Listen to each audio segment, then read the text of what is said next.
Entre charlas y negocios, un podcast de posgrados empresariales de la Universidad Panamericana Campus Guadalajara.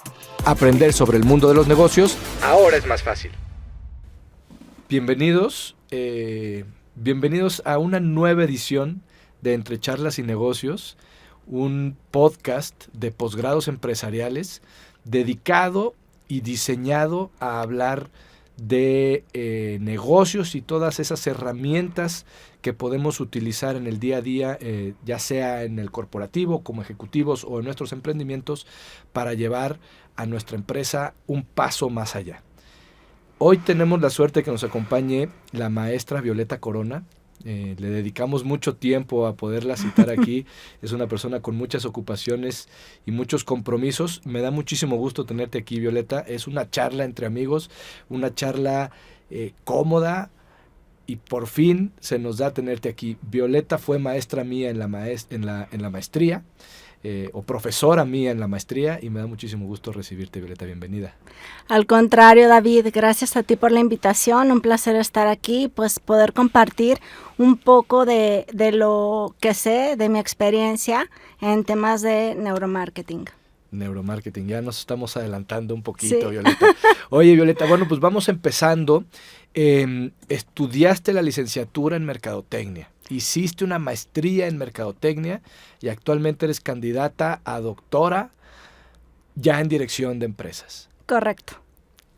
Sí, pues de lo que siempre estuve muy segura es de mi vocación de mercadóloga. En este tema me parece que muchas personas dudan, hacen exámenes de orientación vocacional. Sin embargo, desde el segundo uno en que yo ingresé a la carrera me fascinó, y quizá esa fue la razón por la cual mi maestría también fue por esta línea. Ya el doctorado, pues quise buscarlo en un área un poco más amplia. Sin embargo, mi investigación también tiene que ver con la satisfacción del consumidor, que es algo que finalmente disfruto muchísimo y en lo que he encontrado mi pasión del día a día. No quería adelantarme, Violeta, pero lo acabas de decir y me voy a tener que adelantar. Al final de cuentas, todas las carreras necesitan una vocación, pero el mercadólogo me parece que tiene que ser una vocación muy especial, porque hay que estar muy pendientes del mercado. El mercado son otras personas y hay que satisfacerles necesidades y deseos a otras personas. Hay que tener un feeling muy especial para ser mercadólogo. ¿Qué opinas al respecto? ¿Sí hay algo diferente en el mercadólogo o somos igual a los demás? Yo que te voy a decir que soy mercadóloga, por supuesto que te voy a asegurar que sí. Y me parece que tienes mucha razón en lo que mencionas. El mercadólogo necesita conocer a su mercado, pero necesita entender que ese mercado cambia todo el tiempo. Entonces, lo que aprendiste hace 5 años, el día de hoy, realmente ya no te va a servir de la misma manera. Eso implica que estés actualizándote todo el tiempo, que estés observando todo el tiempo. Y esta carrera es 24/7, porque todos somos consumidores. Es estar al pendiente de qué es lo que está sucediendo en tu entorno, entre tus familiares, tus amigos incluso, y estar presente también en todas las redes sociales y en todos los canales de comunicación, ¿no? Yo conozco algunos compañeros, algunos colegas que me dicen, es que yo no tengo tiempo de estar en redes sociales. Y yo les digo, pero es que no es cuestión de tiempo. Si eres un mercadólogo de verdad, necesitas saber que esa es la manera en que se está comunicando el mercado actualmente. Y es como tú tienes que asumir ese rol, y es un compromiso, pues sí fuerte, pero que a mí me encanta. Yo lo disfruto mucho. Sí, es como si hace 20 años un mercadólogo te hubiera dicho, es que yo no tengo tiempo de estar viendo la televisión, ¿no? Por supuesto, sí, por supuesto. Por ahí es por donde ahorita le estás hablando a la gente. Oye, así bueno, es. Ya nos adelantamos, me voy a regresar. Yo ya terminé, me adelanto todo el tiempo. Esto es todo lo que tenía que decir. Sí. Bueno, Violeta, ¿cómo iniciaste tu carrera profesional? Es decir, ¿terminaste la licenciatura o antes de terminar la licenciatura, cómo empezó? ¿Cuál fue tu primer trabajo? Honestamente, fue algo muy natural, porque cuando estaba estudiando desde el 7º semestre, una de las profesoras que teníamos en ese momento de estadística, ella nos regalaba puntos por aplicar encuestas, ¿no? Entonces, por supuesto, la que siempre buscaba el 10, yo buscaba esos puntos extra y fue ahí que empecé a aplicar encuestas con una agencia de investigación y posteriormente me empezaron a dar algunas otras tareas y hasta ahí pues no pasó de ser una actividad que hacía de vez en cuando mientras estudiaba. Un poco antes ya de concluir mis estudios de licenciatura fue que hice el contacto con una agencia que ellos también me buscaron porque era novio de una amiga, el que trabajaba ahí. Okay. Y ya seguí, fue como un hilo de media. Sí, es muy curioso porque yo nunca he buscado un trabajo, ¿no? Los trabajos me encuentran. Sí. Bueno, te encuentran. Sí, sí, sí. Muy bien. Eso fue en Vision Marketing o Visión Así Marketing. es. Y después así pasas a RBox, sí. que ahí es donde ya pasas mucho más tiempo de tu etapa profesional. Correcto. Realmente en Visión Marketing fue una temporada corta que nosotros decíamos que era como años perro, ¿no? De hecho, decíamos que era prisión marketing porque de verdad el entrenamiento fue muy, muy intenso. Pero de ahí ya me fui a RBox y estuve casi 11 años. Desarrollé toda una carrera en diferentes áreas de investigación de mercados, desde el área cualitativa, cuantitativa, dirección de proyectos, gerencia comercial, pues prácticamente pasé por todas las áreas de una agencia de investigación y ahí fue donde creo que alcancé un crecimiento muy importante que yo agradezco muchísimo porque el día de hoy pues me permite compartir todo esto con mis alumnos. Esa era la siguiente pregunta. ¿Qué Okay. te enseñó? ¿Qué te enseñaron ese primer empleo formal, esa prisión marketing? Prisión y marketing. A lo mejor los primeros años dentro de RBox. ¿Qué aprendiste ahí que es lo que te hace ser la profesional de hoy? Disciplina. Me parece que disciplina sería lo principal y compromiso, que parecían cosas iguales o similares, pero yo lo veo distinto porque la disciplina tiene que ver con el tener el enfoque en una meta y hacer lo que sea necesario para alcanzarla, aunque eso sea difícil. Y el compromiso me parece que tiene que ver con algo más personal y tiene que ver con el cariño que puedes tener hacia la empresa y hacia tus compañeros de trabajo. Y me parece que esos dos aspectos son fundamentales para alguien que quiera dedicarse a atender proyectos, ya sea de investigación de mercados o de cualquier tipo. Porque hay algunas temporadas en que dices, sí, ahorita vamos a buscar clientes porque las ventas están bajas. Pero hay otras temporadas donde tienes 8 proyectos al mismo tiempo y los tienes que sacar, ¿no? Y había también algunos días en que, de verdad, de estar en la oficina, me iba a bañar a mi casa y de ahí para ir a presentarle al cliente, ¿no? Entonces, sí son temporadas que en su momento son difíciles, pero después cuando ves lo que logras, cuando ves el equipo de trabajo que conformas y todo lo que aprendes, de verdad que es muy, muy gratificante. Oye, y con toda esa experiencia, 11 años en RBox, aprender y saber y prácticamente dominar el mundo de la investigación de mercados, ¿por qué y en qué momento decides estudiar una maestría en mercadotecnia? Realmente fue un tema de oportunidad. La maestría yo ya la tenía visualizada como parte de mis proyectos. Sin embargo, yo aplico a una beca al Instituto Jalisciense de la Juventud, ¿no? Y al aplicar a esta beca, yo sabía que necesitaba un programa que no fuera al extranjero, porque yo quería seguir trabajando mientras estudiaba la maestría, y quería un programa que también me diera la oportunidad de especializarme sí en mi área, pero también de, pues, tener una flexibilidad de tiempos. Entonces yo no podía con un programa de maestría ni de tiempo completo, ni de lunes a viernes. Y bueno, la UP yo ya la conocía porque aquí estudié, me encantó la universidad y dije, bueno, es una gran oportunidad. Entonces se juntó un poco todo y pues también el hecho de que tuve la oportunidad de juntar varias becas y bueno, pues... Okay. Aquí estoy. Durante ese tiempo ya dabas clases, ya estabas dando clase en la UP y en el TEC. Así es. ¿Cómo cambió tu vida o cómo cambió tu etapa profesional de, digamos, el mundo corporativo a la parte académica? En realidad fue algo también muy orgánico, porque era investigación de mercados la materia que yo impartía. Ujú. Entonces, prácticamente lo que yo hacía en las clases era venir a platicarles a los alumnos lo que hacía en mi trabajo.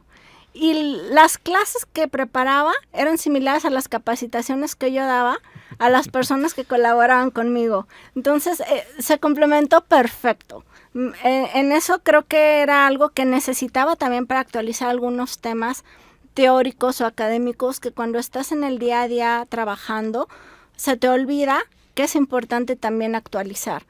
Así que el impartir clases me hizo una mejor profesional y también el trabajar me hizo una mejor profesora. Oye, y después viene, como decías hace rato, el trabajo te encuentra a ti. Cambias y te vienes ahora de profesora de tiempo completo, ahora trabajas de Así tiempo es. completo en la universidad. ¿Cómo se da ese cambio y por qué por qué lo aceptas de dejar el mundo corporativo y convertirte en tiempo completo al mundo académico?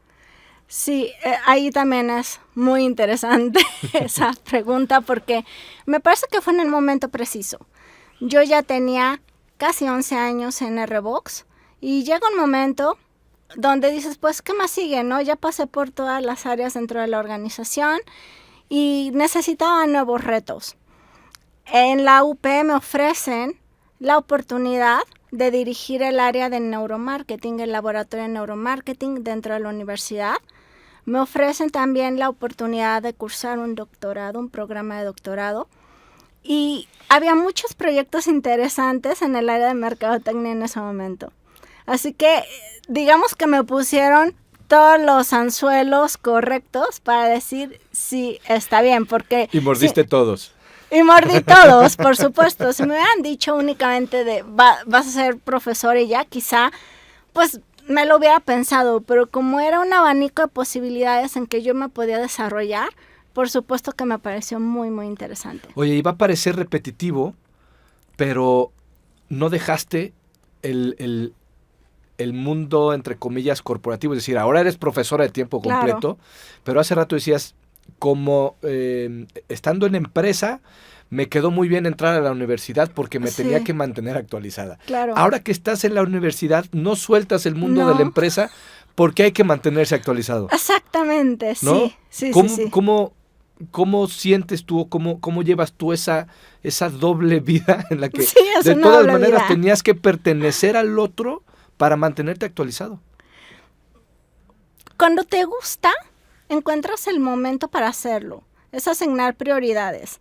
Claro que sí va a haber algunos fines de semana donde dices, ¿saben qué? Amigos, no voy a poder ir este fin de semana a Tapalpa, tengo que terminar un proyecto. Pero sí hay manera de poder hacer esa coordinación y algo que también me ha ayudado mucho es que en la UP valoran eso, ¿no? Valoran que los profesores sean consultores y que se mantengan en contacto también con el mundo empresarial. Así que, bueno, nunca he dejado de trabajar con empresas, de desarrollar proyectos y siempre estoy abierta a nuevas posibilidades. Porque como decías al principio, hay que decirle al alumno lo que está pasando afuera. Por supuesto. ¿No? Si no. Y más en materias prácticas, pues Oye, no tendría ¿y nada en qué que momento viene esta parte? Ya nos contaste que todos los anzuelos que te pusieron tenían que ver con el laboratorio de neuromarketing y tal. ¿En qué momento dentro de mercadotecnia dijiste neuromarketing es lo mío? Yo ya lo venía estudiando desde que estaba en RBox. Okay. Por ahí tuve el primer contacto con empresas de neuromarketing y siempre me llamó la atención, ¿no?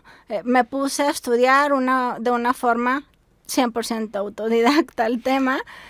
Posteriormente, ya cuando estuvo Coursera y este tipo de plataformas, pues también tuve pues ese tipo de cursos. Sin embargo, aquí en la UP, pues ya estaba esa planeación porque se vio que era una tendencia importante, ¿no? Se vio que era una tendencia importante y el que en su momento era director de la carrera, Luis Chávez, fue el que me buscó porque sabía que tenía esta inquietud y que tenía estos conocimientos previos en el área. Y que había que ir hacia allá, ¿no? Y que había que ir hacia allá. Oye, ¿y qué es? ¿Qué es neuromarketing? Esa es una muy buena pregunta porque Me parece que a pesar de que es un término que inicialmente empezó a manejarse desde el 2002, o sea, ya tenemos 20 años, que pareciera mucho. Ujú. Sin embargo, tú sabes que en un Eso área de de conocimiento no es nada. Hay mucha confusión al respecto. Hay quienes dicen que neuromarketing es el estudio del consumidor a través de equipos de medición biométrica. Es decir, de equipos que usualmente se utilizan en medicina, para entenderlo de una manera sencilla, ¿no? Entonces, hay quienes lo definen de esa manera, pero hay algunos otros autores con los cuales yo me identifico más, que hablan del neuromarketing como el estudio de la toma de decisiones del consumidor, y eso abarca todo el espectro de la persona, el área psicológica, el área biológica, el área económica, incluso social, y nos lleva a pensar entonces que sería imposible desarrollar un buen proyecto de neuromarketing por una sola persona. Para mí el neuromarketing es precisamente esa suma de ciencias aplicadas al conocimiento del consumidor en lo que respecta a su toma de decisiones. Oye, Violeta, a ver, es muchísimo lo que me acabas de decir. Eres maestra de de mercadotecnia, ya especializada en neuromarketing, das neuromarketing a nivel maestría Doctorado en México, también. nivel doctorado en México, en Colombia, En Colombia. y hasta ahorita nada más, ¿verdad? Sí. Colombia es como, tiene un renombre importante en cuestión de neuromarketing. Sí, ellos han mostrado mucho interés y los programas que usualmente tienen en maestría y doctorado incluyen neuromarketing. Ahí, pues, como te dije, las oportunidades te encuentran y se ha dado la oportunidad de colaborar mucho con Colombia, pero ellos sí tienen algunas empresas que trabajan este tema. También hay algunas otras en Argentina, en España, pues alrededor del mundo me parece que ya es una práctica cada vez más común. Sin embargo, la mancuerna con Colombia ha sido pues muy positiva. Oye, Violeta, bueno, todo esto nos sirvió para decir, claro, ella es la que nos tiene que decir qué hacer con el neuromarketing. ¿Qué hacemos con eso? Es decir, ya nos explicaste y te decía, es mucha información la que nos acabas de dar. ¿Qué hago con el neuromarketing? ¿Cómo aplico neuromarketing para para un producto o para un servicio? ¿Qué consejo le darías a un emprendedor o a un ejecutivo de cómo empezar a utilizar el neuromarketing en el negocio? Claro, primero se tiene que partir de cuál es tu necesidad, ¿no? ¿Cuál es el problema que actualmente quieres resolver? Porque también me ha sucedido que precisamente llegan empresarios o emprendedores, como tú mencionas conmigo, y me dicen, oye Violeta, te busco porque quiero hacer un estudio de neuromarketing. Y yo, muy bien, ¿y qué necesitas de neuromarketing? Pues necesito preguntarle a mis consumidores qué es lo que opinan respecto a mi producto. Y yo, ¿y por qué crees que necesitas neuromarketing? Porque fui a una conferencia y vi que está increíble. Y yo, no, de eso no se trata, ¿no? Entonces, hay que definir cuál es la necesidad que tienes. ¿A qué te va a ayudar el neuromarketing? A complementar también otras herramientas de investigación. Okay. La diferencia es que el neuromarketing te ayuda a determinar ciertos aspectos no conscientes involucrados en la toma de decisiones. Y cuando me refiero a aspectos no conscientes, tiene que ver con aquello que no somos capaces de verbalizar. Es decir, que si tú me preguntas, no te voy a poder responder, no porque no quiera hacerlo, sino porque no sé qué es la razón por la cual estoy actuando de esa manera, ¿sí? Y esto pues tiene muchos motivos. Puede ser que es algo automático, ¿no? La mayoría de nuestras acciones del día a día son automáticas y no somos conscientes de ellas, porque ya las hacemos tan frecuentemente que realmente no te vas a acordar quizá de eso o no sabes la razón determinante de eso. Entonces te ayuda a determinar qué es lo no consciente. Y que ahí ayuda mucho, sí, la parte que comentabas hace rato, lo biométrico, ¿no? Exacto. Es decir, estos aparatos médicos que te ayudan a medir temperaturas, así etcétera, es. ¿no? Pero es una parte. Es una parte, sí, esos equipos son una parte. Y se puede complementar. O sea, tú puedes utilizar estos equipos, pero siempre tiene que haber una parte de entrevista. Claro. ¿sí? O sea, porque lo que hacen los equipos es decirte qué está pasando, pero no necesariamente el por qué está pasando. O sea, yo con un equipo de medición ocular, de seguimiento ocular, que es el Eye Tracker, puedo saber cuáles son las partes de un video que le llaman la atención a David, ¿no? Pero no puedo saber el por qué le llaman la atención. Puedo determinar también con un medidor de microexpresiones faciales, es decir, ese software lo que hace es identificar cómo se mueve tu rostro y eso lo asocia con ciertas emociones. Entonces, con eso yo puedo saber que en cierta parte del video tú sentiste miedo, pero el por qué sentiste miedo no lo voy a saber, a menos que tenga una entrevista contigo. Y va a depender de muchas otras y cosas. va a depender de muchos a lo factores. Mejor va a cambiar la reacción a las 9 de la mañana que a las 6 de la tarde, y entonces todo eso ya no está en el aparato, está en la conversación y en otro tipo de mediciones. ¿Okay? Por eso es importante que esto lo sepa la gente, que el neuromarketing no es la única respuesta a todo y no trabaja de manera independiente a otras técnicas de investigación. Se tiene que partir de un diagnóstico, como en todo proceso de planeación estratégica, para saber cuáles son las herramientas que es necesario utilizar para cada caso en particular. En resumen, el neuromarketing no es simplemente poner un aparato o tomar datos y tomar decisiones. Al final de cuentas es mercadotecnia. Claro. Hay que tener algo a resolver, ¿no? O Así algo, es. o una oportunidad a tomar, y a partir de ahí hacer una planeación y hacer un diseño de una investigación para utilizar el neuromarketing dentro de. Así es. Y habrá algunos aspectos, algunas aplicaciones en las cuales sea mucho más eficiente. Okay. Por ejemplo, para medir un diseño de empaque, es muy eficiente el neuromarketing, porque te da indicadores muy precisos sobre qué tan fácil es que esas personas se acuerden de algunos elementos del empaque. También te dice cuáles son las partes que ve primero, cuáles son las palabras que va a recordar más fácil. Todo eso sí te lo dice el neuromarketing. Okay. Entonces, para todo lo que tiene que ver con estímulos visuales es muy eficiente. Sin embargo, para aspectos más profundos relacionados con motivaciones, por ejemplo, ahí tiene que complementarse. Qué bueno que lo dices, porque justo traía ahí esa pregunta de, ¿aplica igual el neuromarketing o algunas de las herramientas que utilizamos dentro del neuromarketing para todas las industrias? Es decir, por ejemplo, un producto sí, pero para un servicio, para un intangible, tendrías que utilizar a lo mejor otras cosas o complementarlo, o a veces inclusive ni siquiera utilizar el neuromarketing, ¿correcto? Claro, o sea, lo tienes que complementar. Ahora se me viene a la mente un estudio que hicimos para un hotel y precisamente era con Eye Tracker, ¿no? Con unos lentes para identificar qué es lo que le llamaba la atención a las personas desde que llegaban a la recepción hasta que entraban a la habitación. Okay. ¿Qué es lo que se tiene que hacer en ese tipo de estudios?